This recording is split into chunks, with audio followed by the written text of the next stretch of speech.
नमस्कार दोस्तों, स्वागत है आपका अपने YouTube चैनल पर। दोस्तों उम्मीद आप स्वस्थ होंगे, मस्त होंगे, अपने पढ़ाई में व्यस्त होंगे। दोस्तों जैसा कि आप लोगों को पता है, हम लोग सामान्य अध्ययन का प्रैक्टिस सेट शुरू किए हुए हैं, जो कि स्टैटिक्स क्वेश्चन होता है। ये सभी एग्जाम के लिए काफ़ी ज़्यादा इंपॉर्टेंट है, खास करके जो बिहार दरोगा का एग्जाम होने वाला है और सिविल कोर्ट और पटना हाई कोर्ट का भी एग्जाम होने वाला है। तो ऐसे में आप जितना ज़्यादा रिविजन कीजिएगा और उतना आपके लिए फायदा होने वाला है। जितना रिविजन कीजिए उतना, क्योंकि स्टैटिक्स क्वेश्चन है तो ये क्वेश्चन बदलता है नहीं, बार बार रिपीटेशन इसका होते रहता है। तो इसीलिए आप इसे शुरू से अंत तक देखा कीजिए और रिविजन करते रहिए। और इस वीडियो को लाइक शेयर जरूर कर दीजिए। अभी तक आप हमारे चैनल को सब्सक्राइब नहीं किए तो सब्सक्राइब करके घंटी दबा लीजिए, ताकि आने वाली वीडियो का नोटिफिकेशन आपको आसानी से मिल सके। और इसका पीडीएफ अगर आपको प्रैक्टिस के लिए चाहिए तो आप हमारे टेलीग्राम ग्रुप से जुड़िए, वहाँ आपको पीडीएफ और महत्वपूर्ण जानकारी उपलब्ध कराई जाती है। उसका लिंक आपको डिस्क्रिप्शन में दे दिया गया है। और इससे पहले जितने भी इसका सेट कराया गया है, अगर नहीं देख पाए तो उसके प्ले लिस्ट का लिंक जो है डिस्क्रिप्शन में दे दिया गया है, तो उसे भी जाकर जरूर देखें और हमारे चैनल से बने रहिए। चलिए, ज़्यादा टाइम नहीं गवाते, इस वीडियो को शुरू करते हैं। तो चलिए टेस्ट नंबर 10 का पहला क्वेश्चन देखते हैं। पहला क्वेश्चन कहता है कि अब्बुल हसन, क्या है, अब्बुल हसन नामक चित्रकार जो था ये किस शासक का दरबारी था? तो ये जहांगीर के दरबारी था। किसका? जहांगीर का दरबारी था। सी नंबर से आंसर हो जाएगा, जहांगीर का दरबारी था अब्बुल हसन नामक चित्रकार। सी नंबर से आंसर हो जाएगा। आगे कहता निम्नलिखित में से किन राज्यों की सीमा बांग्लादेश से मिलती है? कहता नीचे दिए गए राज्य जो है इनमें से किन की सीमा जो है बांग्लादेश के साथ जुड़ता है? तो इसका सही आंसर आपको हो जाएगा, ये मेघालय का लगता है, त्रिपुरा का भी लगता है, मिजोरम का भी लगता है और असम। इन चारों का जो है सीमा बांग्लादेश के साथ लगता है। तो यहाँ डी नंबर से आंसर हो जाएगा। उपयुक्त में जितने भी राज्य दिए गए इन चारों राज्यों के साथ बांग्लादेश के साथ इनकी सीमा लगता है। चलिए, यहाँ डी नंबर से आंसर हो जाएगा। आगे बढ़ते हैं। आगे कहता है कि ये पश्चिमी घाट, क्या है, पश्चिमी घाट की निम्नलिखित पहाड़ियों का उत्तर से दक्षिण की सही क्रम है। कहता है पश्चिमी घाट की जो निम्नलिखित पहाड़ियां दी गई है इनकी उत्तर से दक्षिण की ओर सही क्रम क्या है, ये आपको बताना है। ध्यान रखिएगा, उत्तर से आते हुए दक्षिण की तरफ जाते हुए सही क्रम आपको बताना है। तो इसका सही हो जाएगा, सबसे पहले आपको नीलगिरी पहाड़ी हो जाएगी, अन्नामलाई हो जाएगी पहाड़ी, उसके बाद इलायची पहाड़ी। तो यहाँ ए नंबर से आंसर हो जाएगा। आगे कहता है भगवान महावीर वन्य जीव अभ्यारण्य। भगवान महावीर वन्य जीव अभ्यारण्य जो है ये किस राज्य में स्थित है? तो ये जो स्थित है आपको गोवा में स्थित है। कहाँ? गोवा राज्य में स्थित है। सी नंबर से आंसर होगा गोवा। चलिए आगे है।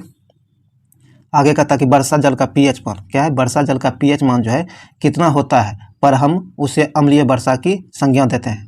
तो इसका सही कहता है कि वर्षा जल का पीएच मान कितना होना चाहिए जिसके कारण हम उसे अम्ल वर्षा की संज्ञा देते हैं? तो इसका सही आंसर हो जाएगा 5.5 या इससे कम होना चाहिए। तो बी नंबर यहाँ से आंसर हो जाएगा। आगे कहता है संविधान सभा के लिए चुनाव कब हुआ था? कहता है संविधान सभा जो गठन किया गया था इसके लिए चुनाव कब किया गया था? तो इसके लिए चुनाव जो किया गया था आपको जुलाई अगस्त 1946 में। यहाँ बी नंबर से आंसर हो जाएगा। चलिए आगे है।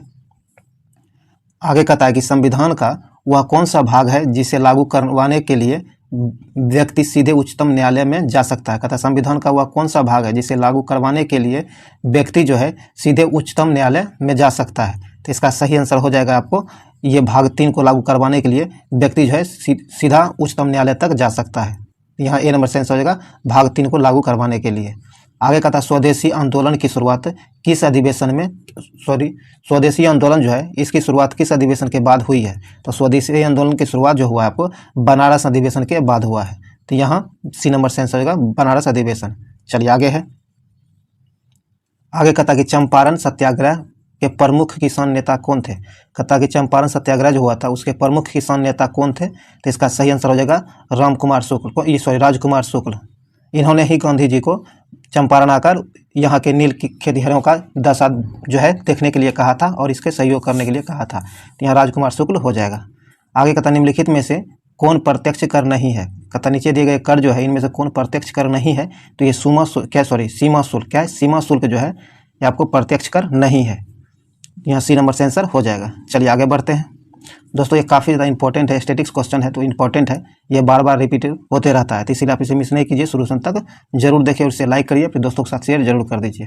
कहता क्या है, कार्नेटाइट किस धातु का अयस्क या खनिज है? कार्नेटाइट जो है किस धातु या फिर खनिज का अयस्क है? तो इसका सही आंसर आपको हो जाएगा यूरेनियम का। किसका? यूरेनियम का। सी नंबर से आंसर हो जाएगा यूरेनियम। आगे कहता द्विनाम पद्धति के प्रतिपादक कौन है? द्विनाम पद्धति जो दिया गया इसके प्रतिपादक कौन है? तो इसके प्रतिपादक आपको लिनियस है। कौन? लिनियस है। बी नंबर से आंसर हो जाएगा लिनियस। चलिए आगे बढ़ते हैं।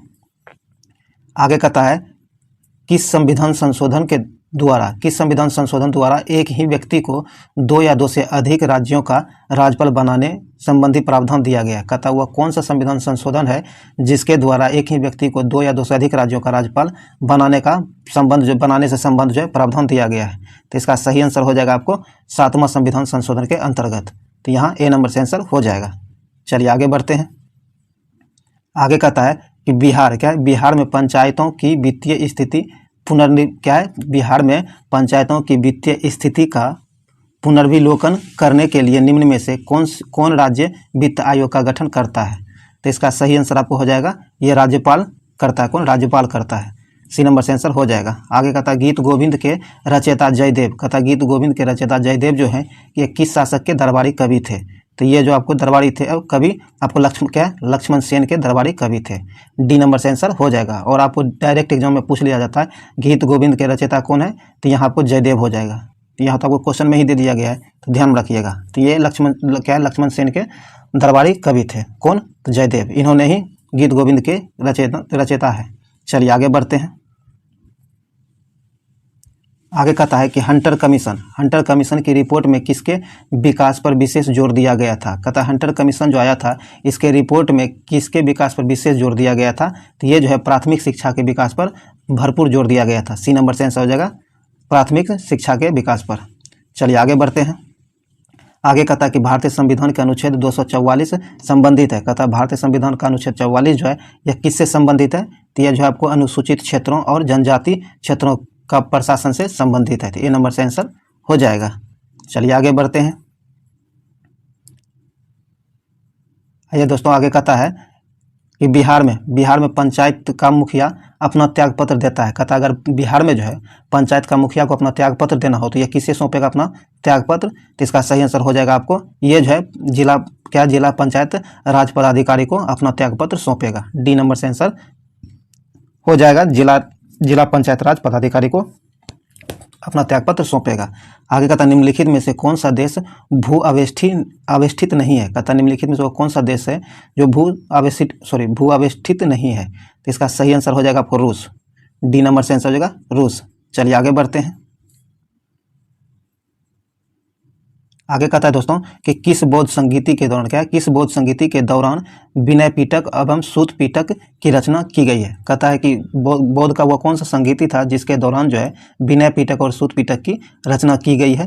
तो ये जो प्रथम बौद्ध संगीति के समय। तो ए नंबर से आंसर हो जाएगा। आगे कहता है कि 1937 के प्रांतीय चुनाव के बाद कांग्रेस ने कुल कितने प्रांतों में सरकारें बनाई? कहता है कि 1937 में जो प्रांतीय चुनाव कराया गया था उसके बाद जो इस चुनाव के बाद कांग्रेस ने कुल कितने प्रांतों में जो है सरकार बनाए थे? तो इसका सही आंसर हो जाएगा आपको 8 प्रांतों में। कितने? 8 प्रांतों में कांग्रेस ने सरकार बनाए थे। तो यहाँ सी नंबर से आंसर हो जाएगा 8 प्रांतों में। ध्यान रखिएगा, ये क्वेश्चन बहुत बार एग्जाम में पूछा गया है। स्टैटिक्स क्वेश्चन है दोस्तों, तो ये काफ़ी ज़्यादा पूछा जाता है एग्जाम में, बार बार रिपीट होते रहता है।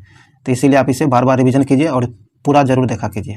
आगे कहता है एक जीन एक इंजाइम सिद्धांत किसके द्वारा प्रतिपादित किया गया? कहता है एक जीन एक इंजाइम सिद्धांत जो है यह किसके द्वारा प्रतिपादित किया गया है? तो ये आपको बीडल एवं टेडम के द्वारा प्रतिपादित किया गया है। तो यहाँ सी नंबर से आंसर हो जाएगा।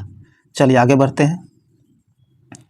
आगे कहता है सुमेलित कीजिए सुमेलित करने के लिए दिया गया है। तो आइए देखते हैं। कहता है कि इरेप्सिन जो है ये सुक्रोज को फ्रुक्टोज में बदलता है। किसको? सुक्रोज को फ्रुक्टोज में। सॉरी दोस्तों, ये जो है इरेप्सिन जो है पॉलीपेप्टाइड को एमिनो अम्ल में बदलता है। तो ये आपको 3 से मिल जाएगा। किससे? 3 से मिल जाएगा। तो ये 3 से मिल जाएगा। उसे माल्टेज जो है ये आपको मल्टोज को ग्लूकोज में बदलता है। तो ये 1 से मिल जाएगा। उसके बाद लाइपेज आपको शेष वसाओं की बसीय अम्ल एवं ग्लिसरॉल में बदलता है। तो ये आपको सी आपको 2 से मिल जाएगा। और सुक्रोज को फ्रुक्टोज में बदलता है तो आपको 4 से मिल जाएगा। तो इस प्रकार सही आंसर आपको 3 1 2 4 यहाँ डी नंबर से आंसर हो जाएगा। ध्यान रखिएगा। चलिए आगे है। आगे कहता है पदार्थ का परमाणविक सिद्धांत सर्वप्रथम किसने दिया था? कहता है पदार्थ का परमाणविक सिद्धांत जो है ये सर्वप्रथम किसने दिया है? तो इसका सही आंसर हो जाएगा आपको जॉन डाल्टन ने। किसने? जॉन डाल्टन ने दिया है। बी नंबर से आंसर हो जाएगा। आगे कहता है धान से निकलने वाली गैस कौन है, धान से जो गैस निकलती है वह गैस कौन सा है, तो इसका सही आंसर हो जाएगा आपको मीथेन। बी नंबर से आंसर हो जाएगा मीथेन। चलिए आगे बढ़ते हैं। आगे कहता है गुरुत्वाकर्षण बल, गुरुत्वाकर्षण बल निम्नलिखित में से किस स्थान पर सबसे ज़्यादा होता है। कहता है गुरुत्वाकर्षण बल जो है ये जो है निम्नलिखित में से किस स्थान पर सबसे ज़्यादा होता है, तो इसका सही आंसर हो जाएगा आपको ध्रुव पर। कहाँ, ध्रुव पर जो है तो गुरुत्वाकर्षण बल सबसे अधिक होता है, यहाँ सही हो जाएगा डी नंबर ध्रुव पर। चलिए आगे है, आगे सूची 1 को सूची 2 से मिलान करना है। आइए देखते हैं। तो आइए दोस्तों देखते, कहता है कि विटामिन B1, विटामिन B1 जो है ये आपको थायमिन, इसे थायमिन कहता है, आपको ये 3 से मिल जाएगा। और विटामिन B3, विटामिन B3 आपको निकोटिक अम्ल से मिल जाएगा, निकोटिक अम्ल से मिल जाएगा, हाँ ठीक है। उसके बाद जा करके आपको विटामिन ई, विटामिन ई जो है विटामिन ई आपको मिल जाएगा टेकोफेरॉल से, 4 से मिल जाएगा। और उसके बाद विटामिन के आपको फाइलेविक्विनोन से मिल जाएगा, तो आपको 1 से मिल जाएगा। तो इस प्रकार इसका सही आंसर हो जाएगा 3 3 2 4 1, 3 2 4 1 है, ए नंबर यहाँ से आंसर हो जाएगा। चलिए आगे है,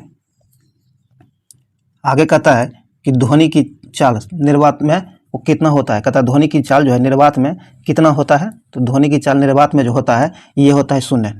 ध्वनि जो है ध्वनि को चलने के लिए जो है माध्यम की आवश्यकता होती है, ध्यान रखिएगा। यहाँ ध्वनि जो है निर्वात में 0 होता है, इसका चाल डी नंबर से आंसर हो जाएगा। आगे बढ़ते हैं। आइए दोस्तों, कहता है एक वर्णद, क्या है, एक वर्णद पुरुष जो है वह सामान्य महिला की संतानों में पुत्रों की वर्णद होने की संभावना कितना होता है। कहता है एक पुरुष जो है वह वर्णद है, उसे यह बीमारी है और वह सामान्य महिला से शादी किए हुए है, तो उसके संतानों में जो है खास करके पुत्र में वो वर्णद बीमारी होने की संभावना कितना प्रतिशत रहेगा, तो ये 0%, कितना 0%। उसके सुपुत्री में होगा, उसके पुत्री में होगा, पुत्र में नहीं होगा, ध्यान रखिएगा। आगे कहता है एक भारत श्रेष्ठ भारत अभियान जो है भारत के किस मंत्रालय या संस्था द्वारा जारी किया गया है। कहता है एक भारत श्रेष्ठ भारत अभियान जो है यह भारत के किस मंत्रालय द्वारा या फिर संस्था द्वारा जारी किया गया है, तो यह किया गया है सूचना एवं प्रसारण मंत्रालय के द्वारा, ए नंबर से आंसर हो जाएगा। चलिए आगे है, आगे सूची 1 को सूची 2 से मिलाना है। कहता है उष्णकटिबंधीय वन, उष्णकटिबंधीय वन जो है यह किस क्षेत्र में पाया जाता है, तो इसका सही आंसर आपको हो जाएगा साइलेंट वैली में। कहाँ, साइलेंट वैली में, तो यहाँ आपको 4 से मिल जाएगा। शंकु वृक्ष, क्या है, शंकु वृक्ष वन जो है यह आपको हिमालय क्षेत्र में पाया जाता है। कहाँ, हिमालय क्षेत्र में पाया जाता है, तो आपको 2 से 2 मिल जाएगा, बी से 2 मिल जाएगा। उसके बाद कहता है कच्छ वनस्पति जो है आपको राजस्थान के सुंदरबन के क्षेत्र में, कहाँ, सुंदरबन के क्षेत्र में पाया जाता है। और पतझड़ वन ये आपको राजस्थान के क्षेत्र में पाया जाता है। तो इस प्रकार इसका सही आंसर 4 2 1 3 हो जाएगा, यहाँ डी नंबर से आंसर हो जाएगा। चलिए आगे बढ़ते हैं। आगे कहता है नेपाल की सीमा को स्पर्श करने वाले बिहार के कितने जिले का समूह है। कहता है कि नेपाल की सीमा जो स्पर्श करता है बिहार का वह जिला समूह कौन कौन है, कौन कौन सा जिला है, ये समूह आपको बताना है। तो आइए देखते हैं। ये जो आपको 1 में दिया गया है पश्चिम चंपारण, ठीक है, पूर्वी चंपारण, यह भी ठीक है। उसके बाद सीतामढ़ी, मधुबनी, सुपौल, अररिया, किशनगंज, ये सही है, ए नंबर से आंसर हो जाएगा। ये जो जिला समूह दिया गया है बिहार का, ये आपको सभी नेपाल के साथ अपना सीमा साझा करता है, तो ए नंबर से आंसर हो जाएगा। आगे का था पंखुई वन्यजीव अभ्यारण्य, पंखुई वन्यजीव अभ्यारण्य जो है ये किस राज्य में स्थित है, तो आपको अरुणाचल प्रदेश में, कहाँ, अरुणाचल प्रदेश में स्थित है, ए नंबर से आंसर हो जाएगा। चलिए आगे देखते हैं। कहता केंद्रीय वनस्पति अनुसंधान संस्थान कहाँ स्थित है। केंद्रीय वनस्पति अनुसंधान संस्थान जो है यह कहाँ स्थित है, तो यह स्थित है आपको लखनऊ में। कहाँ, लखनऊ में स्थित है, ए नंबर से आंसर होगा लखनऊ। आगे कहता अंग्रेजों द्वारा बनाई गई भू राजस्व व्यवस्था की निम्न प्रणालियों में कौन कृषकों के लिए ज़्यादा सुरक्षा प्रदान करती है। तो कृषकों के लिए ज़्यादा सुरक्षा प्रदान करती है, कौन करती है, तो ये आपको रैयतबाड़ी व्यवस्था, कौन, रैयतबाड़ी व्यवस्था, बी नंबर से आंसर होगा रैयतबाड़ी व्यवस्था। आगे कहता सहायक संधि बेलेजली द्वारा लाई गई निम्न में से किस राज्य शासक इसमें शामिल नहीं हुए। कहता है कि सहायक संधि जो है बेलेजली के द्वारा लाया गया था, इनमें से जो है किस राज्य के शासक जो है शामिल नहीं हुआ था। तो जो शामिल नहीं हुआ था ये आपको होलकर शासक जो था ये शामिल नहीं हुआ था, डी नंबर से आंसर हो जाएगा। आगे कहता निम्न में से कौन शासक बौद्ध धर्म से संबंधित नहीं है? कहता निम्नलिखित में से वो कौन सा शासक है जो बौद्ध धर्म से संबंधित नहीं है? तो जो संबंधित नहीं है ये आपको चंड प्रदोत, ये जो है आपको बौद्ध धर्म से संबंधित नहीं है। बाकी अशोक, कनिष्क और प्रसेनजीत ये तीनों संबंधित है बौद्ध धर्म से। यहाँ डी नंबर से आंसर हो जाएगा, जो संबंधित नहीं है।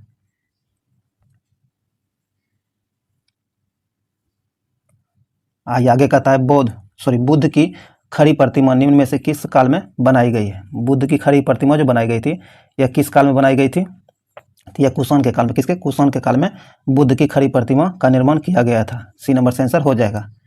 किस राजवंश ने सर्वाधिक सोने के सिक्के चलाए थे? कहता वह कौन से राजवंश है जिन्होंने सर्वाधिक सोने के सिक्के चलाए थे? तो ये जो था आपको गुप्त वंश। कौन? गुप्त वंश जो है सर्वाधिक सोने के सिक्के चलाए थे। डी नंबर से आंसर होगा गुप्त वंश।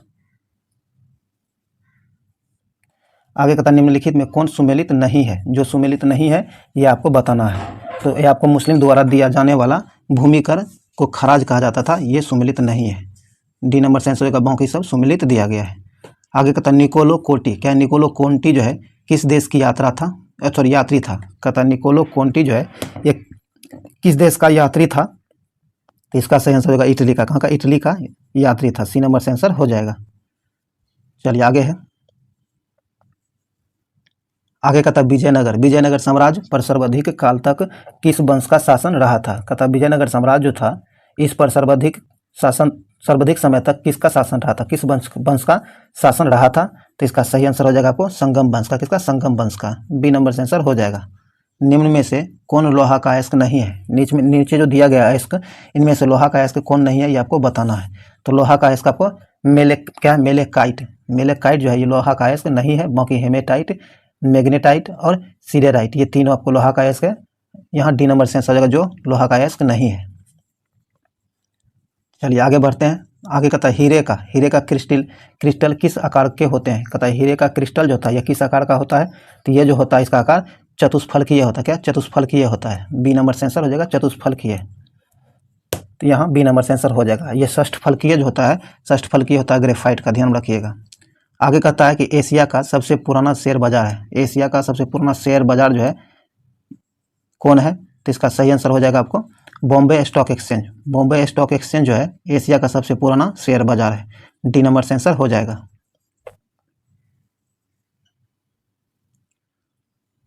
आगे कहता है निम्न में से किस अर्थशास्त्री ने अवसर लागत का सिद्धांत दिया था? कहता निम्नलिखित में से वो कौन से अर्थशास्त्री थे जिन्होंने अवसर लागत का सिद्धांत दिया था? तो यह सिद्धांत जो दिया गया था गॉटफ्रीड हेवरल के द्वारा दिया गया था। डी नंबर से आंसर हो जाएगा। अब आइए सूची 1 को सूची 2 से मिलान करना है। सुमेलित इसमें पूछा गया है, जो नीचे दिया गया है सूची इसको सुमेलित करना है। तो आइए देखते हैं। एक तरफ पुरस्कार दिया गया और एक तरफ उसका क्षेत्र दिया गया है। कौन सा पुरस्कार किस क्षेत्र से संबंधित है ये आपको बताना है। तो आइए देखते हैं। कहता ज्ञानपीठ पुरस्कार जो है यह किस क्षेत्र से संबंधित है? तो ज्ञानपीठ पुरस्कार आपको साहित्य के क्षेत्र में दिया जाता है, तो ये 4 से मिल जाएगा। भटनागर पुरस्कार जो है भटनागर पुरस्कार आपको विज्ञान के क्षेत्र में दिया जाता है, तो यहाँ 2 नंबर से मिल जाएगा। दोस्तों कि इस तरह का क्वेश्चन जो होता है, देखिए जैसे आपको ज्ञानपीठ पुरस्कार साहित्य किस क्षेत्र से? साहित्य क्षेत्र से संबंधित है। तो आपको यहाँ देख लीजिए, ऑप्शन देखते हुए जाइए। देखिए यहाँ जो है ए नंबर सिर्फ एक ही 4 में दिया गया है, तो बी नंबर मार के निकल जाया कीजिए। एग्जाम में ऐसे टाइम सेव किया जा सकता है। यहाँ आप टाइम दीजिए, लेकिन एग्जाम में इस तरह टाइम आप सेव कर सकते हैं। तो यहाँ बी नंबर से आंसर हो जाएगा, देख लीजिएगा आप लोग। चलिए आगे है, लेकिन एग्जाम इसी तरह बनाइएगा। अगर आपको देखिए यहाँ एक ही 4 दिया गया है और सही मिल रहा है तो फिर निकल जाइए, आंसर करके निकल जाया कीजिए। चलिए आगे बढ़ते हैं। कहता निम्न में से कौन सी नदी जम्मू कश्मीर से प्रवाहित नहीं होती है? कहता निम्नलिखित में वो कौन सी नदी है जो जम्मू कश्मीर से प्रवाहित नहीं होती है? तो ये देखते हैं। ये जो आपको सिंधु जो है जम्मू कश्मीर से प्रवाहित नहीं होती है, तो यहाँ 1 हो जाएगा। उसके बाद झेलम होती है, चिनाब भी होती है, और ये सतलज नहीं होता है, तो आपको 1 और 4 हो जाएगा। तो यहाँ ए नंबर से आंसर हो जाएगा। आगे कहता है निम्न में से मेडागास्कर की राजधानी कहाँ है? ये मेडागास्कर जो है इसकी राजधानी है, तो मेडागास्कर की राजधानी जो है ये है आपको एंटाना। कौन है? एंटाना नेरोरिबो। ए नंबर से आंसर हो जाएगा। चलिए आगे है। कहता है कि 2011 की जनगणना के अनुसार निम्नलिखित राज्यों में से किस में नगरीकरण का स्तर सबसे निम्न है। कहता है 2011 की जनगणना जो है इसके अनुसार निम्नलिखित राज्यों में से किस में नगरीकरण का जो स्तर सबसे कम रहा है, तो इसका सही आंसर हो जाएगा आपको पश्चिम बंगाल में। कहाँ? पश्चिम बंगाल में नगरीकरण सबसे कम रहा है, तो डी नंबर से आंसर हो जाएगा। तो आइए अब हम लोग कुछ स्मरणीय तथ्य देख लेते हैं। कहता है पल्लव वंश का संस्थापक था, पल्लव वंश जो था इसका संस्थापक कौन था? तो यह सिंह विष्णु था। कौन? सिंह विष्णु इसके संस्थापक थे। इस वंश की राजधानी आपको कांचीपुरम थी। कहाँ? यह जब पल्लव वंश की राजधानी कांचीपुरम थी। मत क्या है? मतविलास। मतविलास पर प्रहसन जो है, मतविलास प्रहसन के लेखक महेंद्र वर्मन प्रथम इसी वंश से संबंधित थे। किससे? पल्लव वंश से संबंधित थे। कहता महाबलीपुरम जो है कि एकासम रथ मंदिर का निर्माण कराया था। तो यह नरसिंह वर्मन प्रथम ने कराया था। किसने? नरसिंह वर्मन प्रथम ने कराया था। आगे कहता इसने बतापी कोंड की उपाधि धारण की थी। किसने? ये नरसिंह वर्मन प्रथम जो है ये बतापी कोंड की उपाधि जो है धारण की थी। ये भी ध्यान रखिएगा। आगे कहता है कांची स्थित कैलाश मंदिर का निर्माण किसने करवाया था? तो यह नरसिंह वर्मन द्वितीय के द्वारा करवाया गया था। आगे कहता है प्रसिद्ध पुस्तक दस कुमार चरित्र क्या है? प्रसिद्ध पुस्तक 10 कुमार रचित के लेखक दंडी इन्हें ये जो है किनके दरबारी थे? इन्हीं के दरबारी थे। किसके?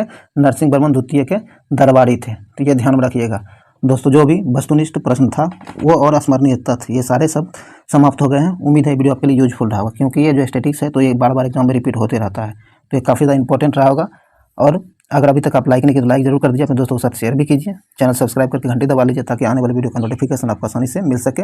और टेलीग्राम ग्रुप से जरूर जुड़िए ताकि वहाँ आपको इसका PDF और महत्वपूर्ण जानकारी भी दिया जाता है। तो आप टेलीग्राम ग्रुप से जरूर जुड़िए।